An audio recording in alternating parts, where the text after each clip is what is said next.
umulan at ngayon ay lampas na ng alas 9 at sa ngayon ay medyo huminto ang ulan, kaya lang ayan ang iniwan. Oh. Tcharan! Daming bagsak na ano tawag dyan? Rambutan. Dami kalat.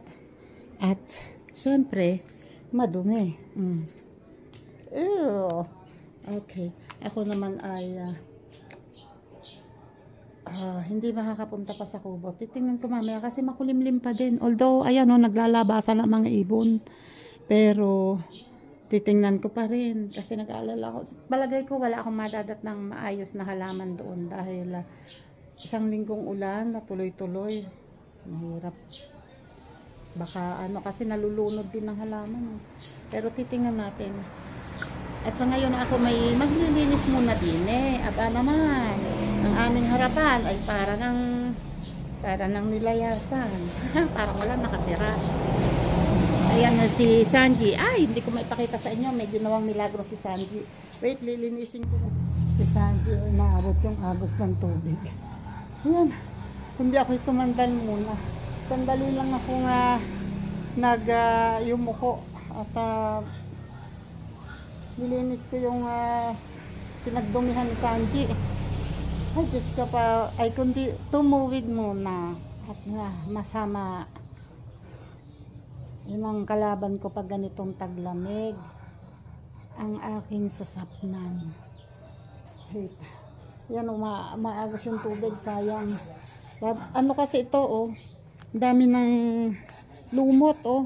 Pansin nyo, kulay itim. Ay, itim dito siguro sa camp. Pero parang, ayun nga, kulay lumot. Green. Akin munang lilinisin. At habang hindi pa umuulan ng malakas kasi makulimlim pa din at ang sabi ay meron pa daw ulit bagyo, kaya wait lang ha. Yan, samahan nyo ko sandali.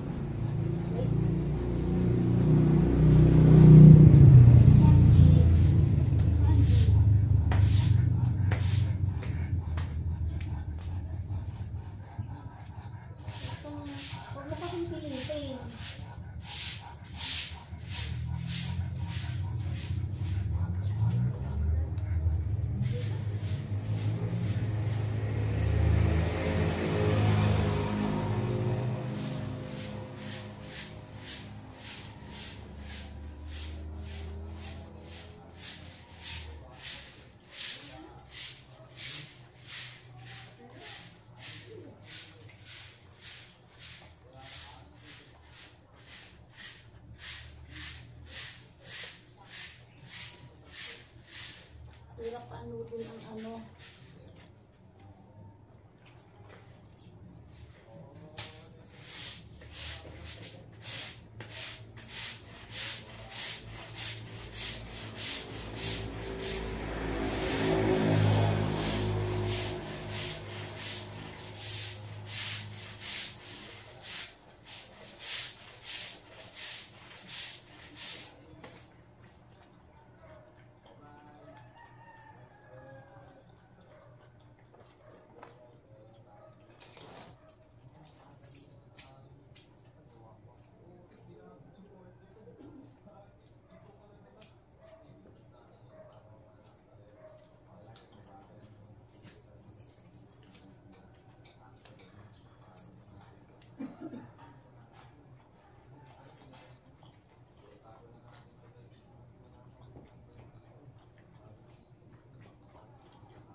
plano yung ilalim.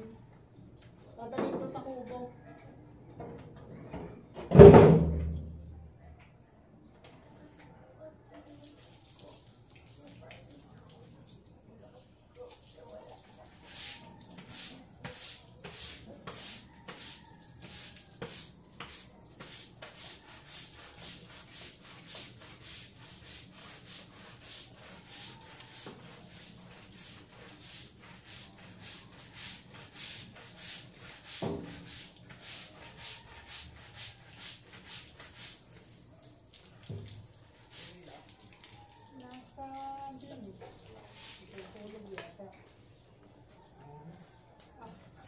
Ano ka?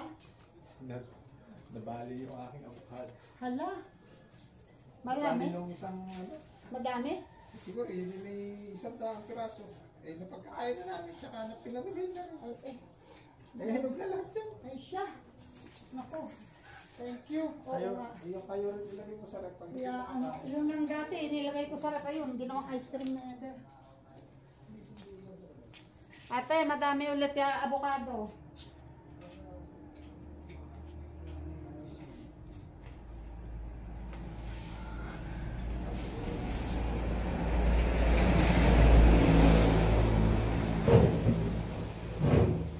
Avocado.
Titinda ko yan eh.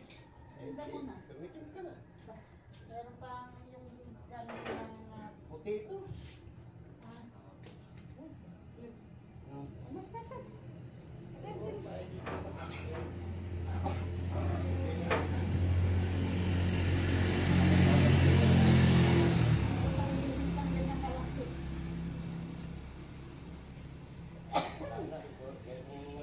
Hindi pa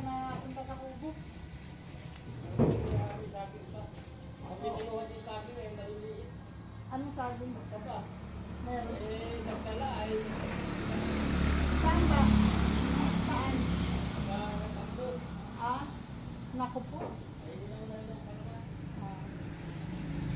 Uy, meron na naman ulit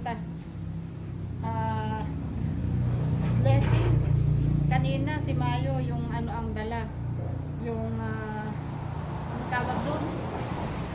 Avocado. O ngayon naman eto, dragon fruit naman. Bigay ni Kuya to.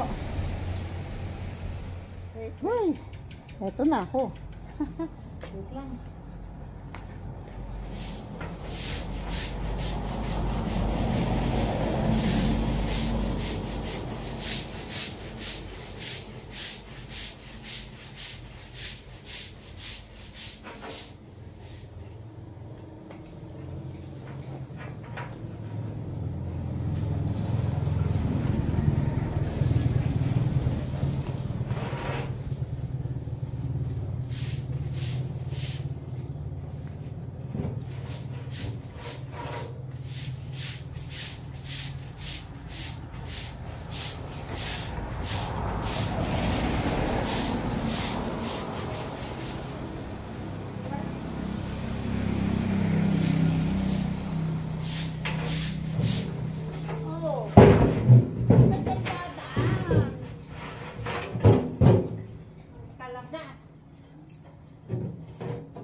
Kuya, abot mo sa akin yung tubig ko.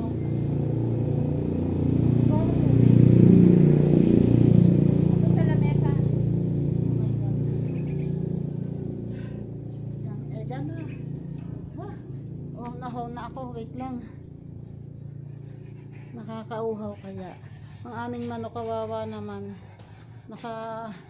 Nakatungo lang siya. Matay, kakanti na pala ang laman ito. Ayan. Nakuha na. Wait, inom muna ako. Yun o, wag ka lang matutumba. Kasi medyo tagilid to. Pag ito natumba, kalsada na. Mariones. Wag naman. Wait. Baka kasi matumba. Eh sayang din naman. Kahit itong cellphone na to ay madali nang malobat. Nagagamit ko kaya. Huwag ka matutumba naman. Ay, ang lakas ba naman lang kasi ng hangin.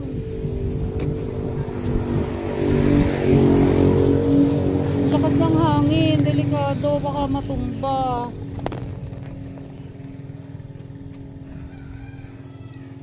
Yan, oh. Dito ka na lang. Hi! Ikaw. Kung ako inaagawan ng hot, hindi lang tayo.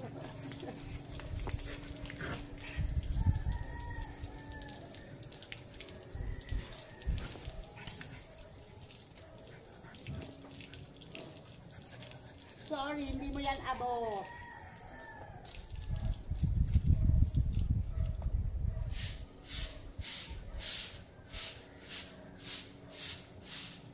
Mahirap pa ano din yung ano, yung mga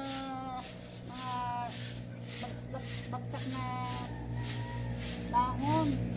Makadikit.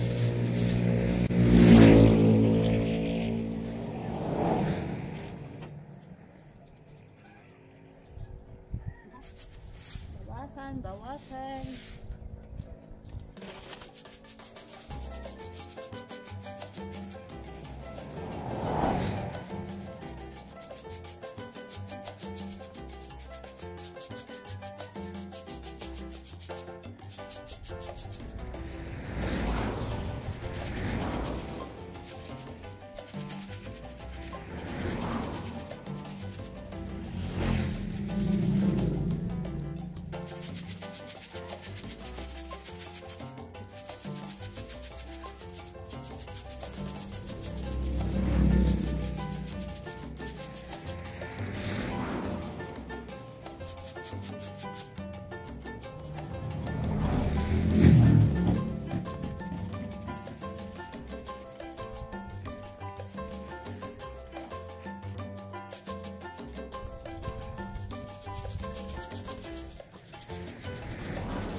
Sabi ko na nga ba naman, bibili ako ng chlorine.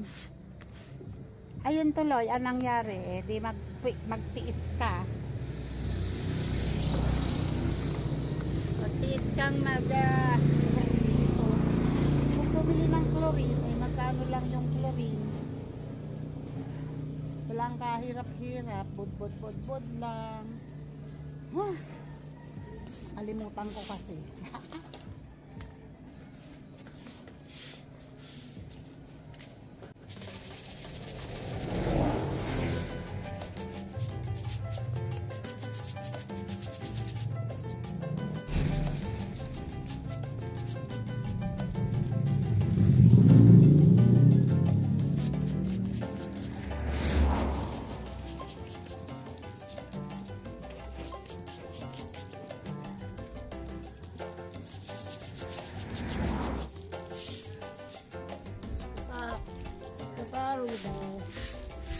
Bago na lang maipaano itong mga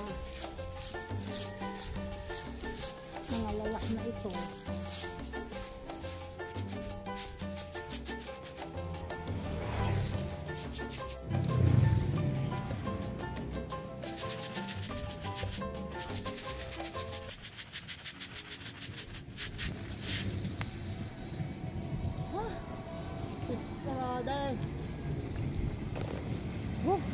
Matagal-tagal kang kulturan nito, oh.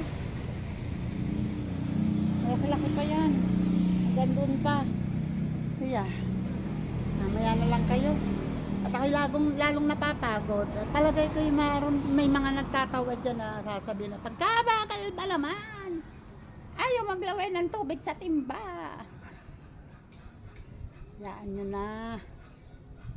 Gusto ko nga mas maalwan ako. Yan o. Kahit na sobrang hirap. Ayan o. Bukas pa ang aking hose. Kasi pinapaagos ko pa dito. Ayan. Medyo mahirap na medyo nakakapagod. Hinto na lang ako at umambo na naman. Ako'y pawis na. Kaya tama na muna. Yung gawi dito, yung likod nito, yung dating gate namin, hindi ko na yan na-brush. Next time naman, Diyos ko Lord, baluktot na ang likod ko. Dito nga sa loob, hindi ko yan dahil andito ang tricycle. Oh. Next time na lang, talagang baluktot na. Wait, ako hindi pa umiinom. Hindi ako umiinom, sabi ko sa inyo, hanggang hindi ako nakakapagpahinga. Kasi mahirap na. Tapos meron pa akong mga wawalisin dito. Diyan pa naman ako inis na inis. Yung magwalis ng basang-basa. Wait lang. Magwawalis ako dito. Oh. Ang winawalis ko ay halos sa dahon ng rambutan at saka bunga ng rambutan. Ayun, hindi ko pa nga tapos. May dumating dito. Ano ba ito? Parang mukhang madidisgrasya na naman ako nito.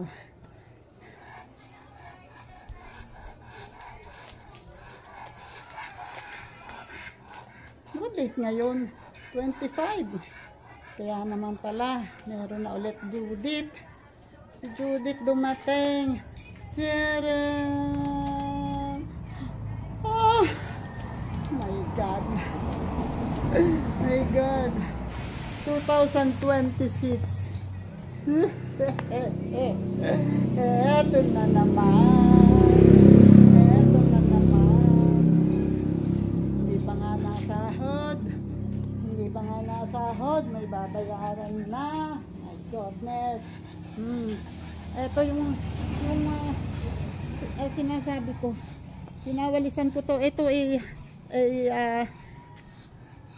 ilalagay ko na sa sako. Mga pinaglaruan ni Kuya yan. Ayan o.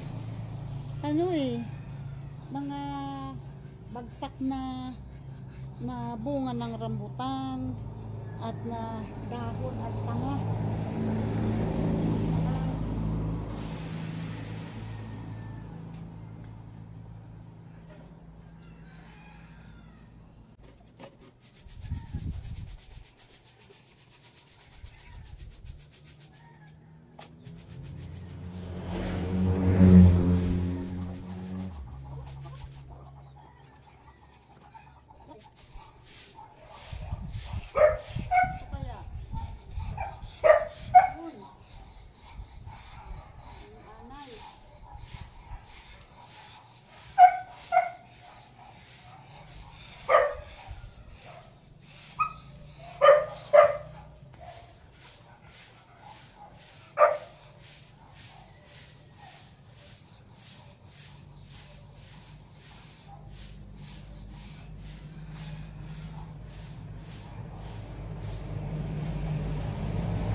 Ako.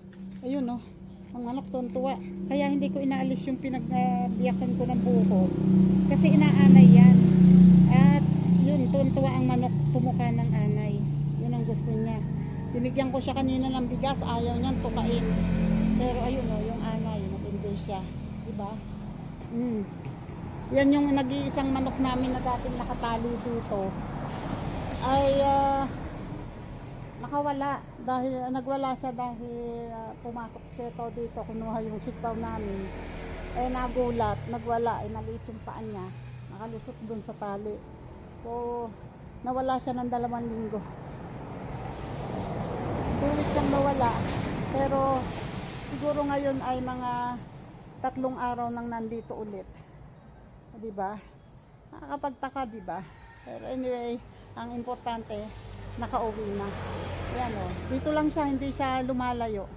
Nandito lang siya. Paikot-ikot lang dyan. Minsan andyan sa dito sa may garahe. Minsan papasok sandali sa may terrace, pero hindi naman nagtatagal. Lumalabas ulit. Dito lang siya talaga. Yun o, tuntua siya kasi may anay.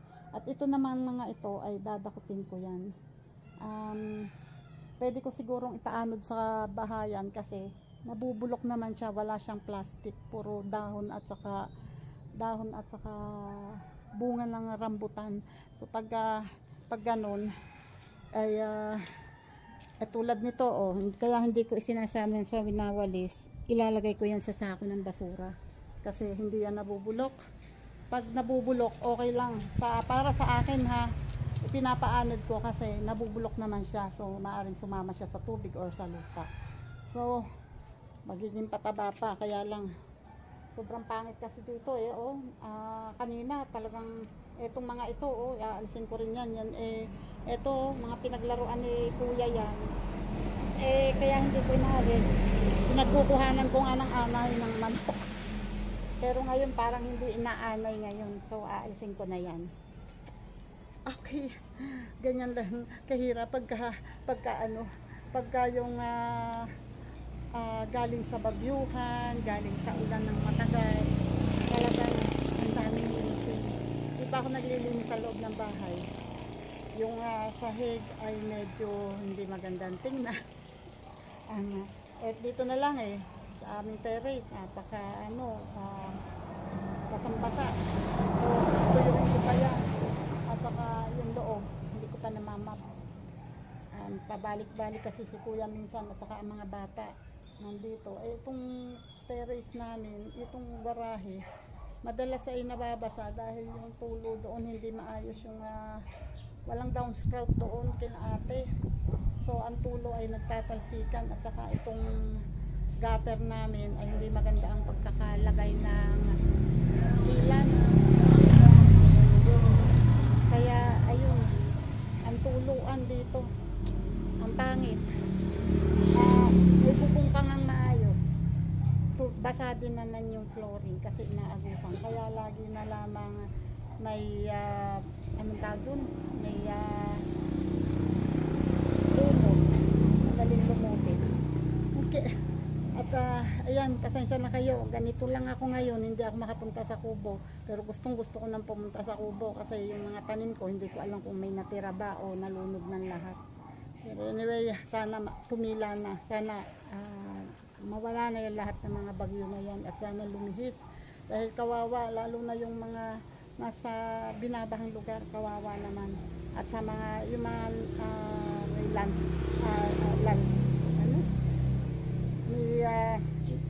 may tawag doon, may basta yung may gumuhong lugar, yung naguhuan, kawawa naman kasi ang hirap din ba ng kalagayan nila. Iniisip ko minsan sa gabi yun, ang sarap ng higa ako, nilalamig ako, nahihirapan pa ako noon. Paano na kaya yung mga nakalubog sa tubig, paano nakakatulog yun? O yung mga nakikita ko na nasa delikadong lugar yung kanilang pinalalagyan, maaaring maanod ng baka yung buong bahay nila.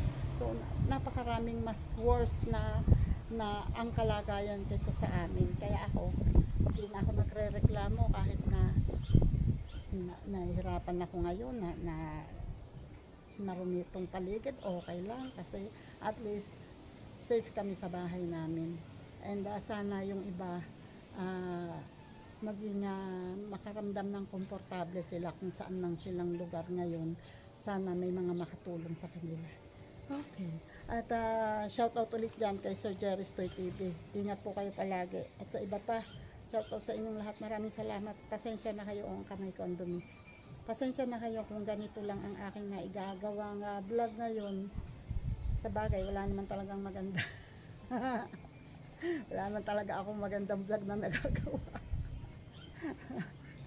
Okay, ako po dito na mag-e-end at ako'y napakarami pang gagawin. Bye-bye na po and maraming salamat po sa inyong lahat.